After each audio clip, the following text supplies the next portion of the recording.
31 seconds. T-minus 45 seconds.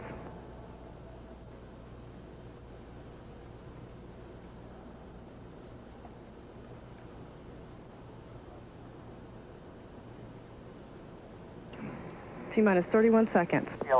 This one is going to go. We have a go for auto sequence start. Atlantis' 4 redundant computers have primary control of critical vehicle functions through liftoff. T-minus 20. T-minus 15. 11, 10, 9. We have a go for main engine start. 6, 5, 4, 3, 2, 1. We have ignition and liftoff of Atlantis and the Galileo spacecraft bound for Jupiter. Houston now controlling. Roger, roll, Atlantis. Roll program initiated, about 110-degree roll maneuver.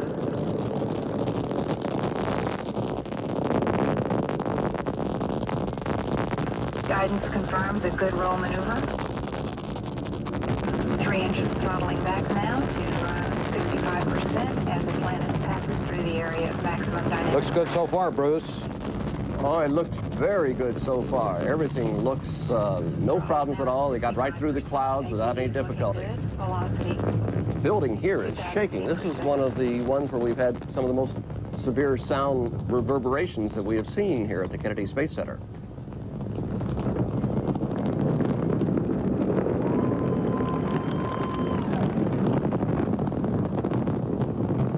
Velocity now 1,400 feet per second.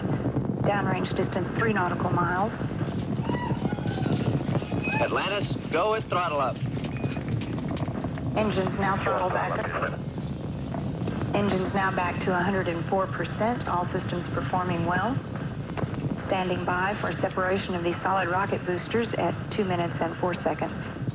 So just shortly, we'll see the booster separation. Velocity now 2,700 feet per second, downrange 10 nautical miles. Bob, it's by far the most critical stage is the first 2 minutes and 4 seconds until we have the separation of the solid rocket boosters. That's the time everybody still holds their breath through that first 2 minutes, 4 seconds. You think after a while you'd become used to these pictures, but every time you see this, no matter how many times you've seen it, it is an awesome sight indeed. This is the 31st flight, and it's always, there go the boosters. Right on schedule. It looks like a clean separation. Does not appear to be any problems at all. Separation of SRBs confirmed. Bruce, you've seen a lot more of these than I have, but I can never recall seeing a better picture of the separation than we just saw. That's an excellent picture of the separation, and it is very surprising considering the amount of clouds that we have here at the Kennedy Space Center at this moment, because we've had showers in the area all morning long and are shooting through the clouds. Now, how high is he now? Nominal call. Right now, he is at, let's see, almost 4,000 feet. Excuse me, that's 4,000 miles per hour. Velocity now 4,800 feet per second, downrange 53 nautical miles. Atlantis, 46 miles high now. High speed. That's a real ship. Performance nominal. That's a very good, encouraging sign. Everything is going just as scheduled when they say that. Atlantis, 2 engine Zaragoza. 2 engine Zaragoza. The mentioning of Zaragoza is the alternate landing site if they had to make an abort in Spain. Carol Bobko, you've been on 3 of these missions. What's going on up there now? Well, everybody sighed a sigh of relief that they're past the separation of the solid rocket motors. And believe it or not, the thrust goes down quite a bit. So the vibration is all left, and you're just looking at the main engines and making sure that they're all working properly to get you up into orbit. Well, this one is literally picture perfect so far, is it not, from what we can tell? Everything you can see, and all the initial information coming from Johnson Space Center and from the Kennedy Space Center is that everything is perfect. They see no problems at all at the moment.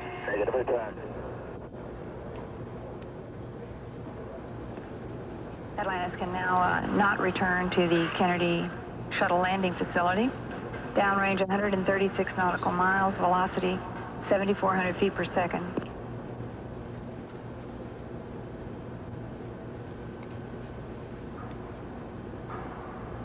APU still performing well.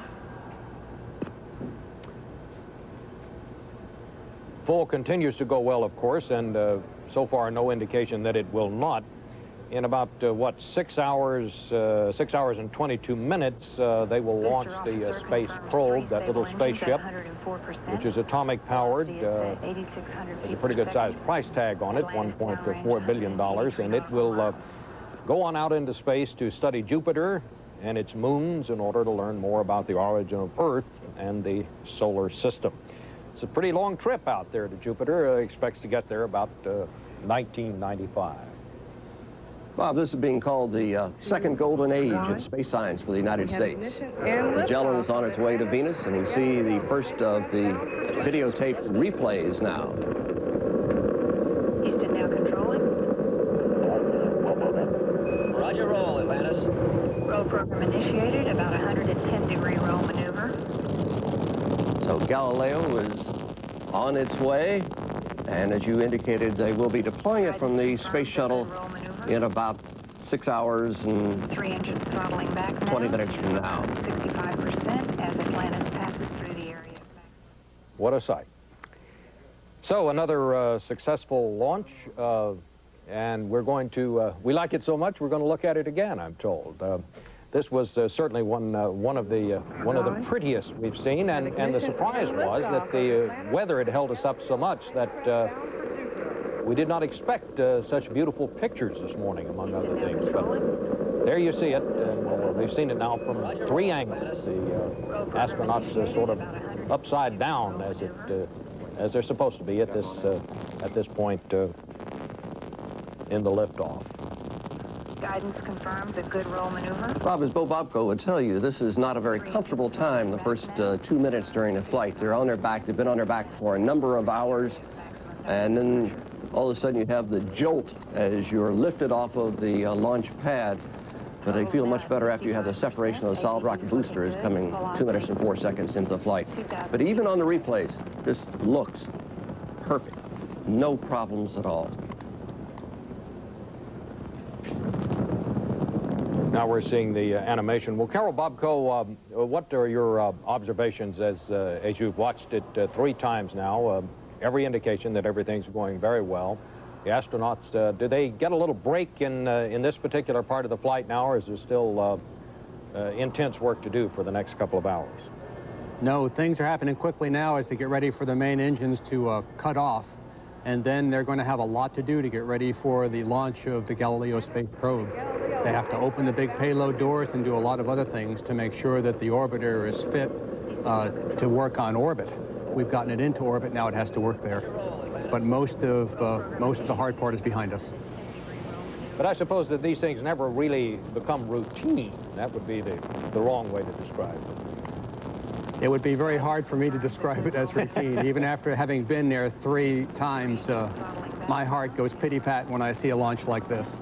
Well, I think you certainly speak for all of us, because all of us here on this end certainly feel that way. Seeing these pictures as many times as we've seen them, it's always a thrill. And let's go back to Bruce Hall now at the Cape. Bruce? Well, Bob, we've just gone through another milestone. That is the cutting off of the main engine. So Atlantis is well on its way into orbit. Everything appears to be going very smoothly. And this is being called the second golden age of space science for the United States. Magellan is on its way to Venus. Voyager is flown by Neptune, and it's on its way into interstellar space. And now Galileo is on its way to Jupiter, and everything appears to be going very smoothly. Bob? Well, thank you very much, Bruce. We, of course, will keep you up to date with developments on the space shot, as well as any late news that comes from San Francisco as it occurs. Complete wrap-up tonight on the CBS Evening News. For now, this is Bob Schieffer, CBS News in New York, saying good day. 1. We have ignition and liftoff of Atlantis.